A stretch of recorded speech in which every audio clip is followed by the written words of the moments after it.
PSBB-nya pasti terdampak. Nah, detailnya seperti apa? Silahkan dilanjutkan, Prof. Iya, tentu opsi yang sekarang ini bukan pilihan antara nyawa manusia versus ekonomi gitu ya. Kalau pilihannya seperti itu tentu bukan pilihan.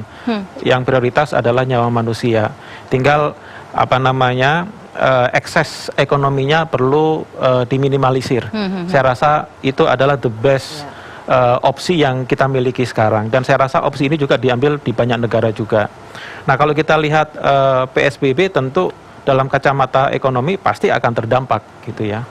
Lockdown di Wuhan, kemudian apa yang terjadi di Italia, tentu ketika manusia tidak bisa keluar rumah, tidak bisa bekerja atau bekerja melalui sarana media online, produktivitas tenaga kerja juga pasti tidak seoptimal ketika bekerja secara fisik gitu. Belum lagi ada, kalau misalnya kita melihat di Wuhan, bukan hanya masalah pembatasan mobilitas manusia, tapi juga penutupan sejumlah fasilitas produksi. Karena tempat berkumpulnya orang, tempat berproduksi itu juga terindikasi menjadi salah satu sarana untuk penyebaran COVID-19 ini.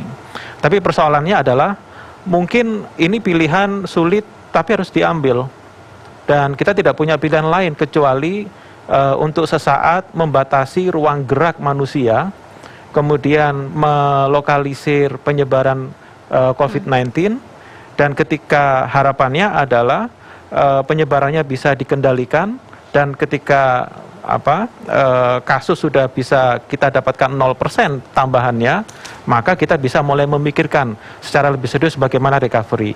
Tapi bukan berarti dalam ketika kan rumusannya begini, ketika PSBB diterapkan, dan saya rasa ini juga akan diambil opsinya di luar DKI Jakarta ya. Sejumlah daerah kalau kita amatin sekarang juga siap-siap untuk mengajukan PSBB. PSBB diterapkan, kemudian kelompok yang paling rentan terkena dampak dari PSBB itu yang harus menjadi fokus untuk kebijakan dan stimulus seperti apa, baik yang dilakukan oleh pemerintah pusat maupun pemerintah daerah, agar bencana kemanusiaan tidak terjadi. Jadi PSBB ini untuk mencegah penyebaran COVID, kemudian bencana kemanusiaan harus kita tanggulangi. Kemudian juga tadi disampaikan, saat ini saja kalau kita lihat data dari Kementerian Tenaga Kerja dan Transmigrasi, itu ada 452.000 tenaga kerja Indonesia yang terkena dampak, baik melalui mekanisme dirumahkan atau melalui PHK. Kalau kita lihat data dari Kepala Dinas Tenaga Kerja dan Transmigrasi di DKI, itu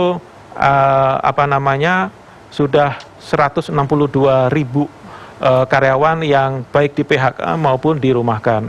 Jawa Barat ada 52.000, sekitar 5.000 yang di PHK. Bali 17.000. Belum lagi daerah-daerah lain ya. Jadi menurut saya PSBB bisa dilakukan.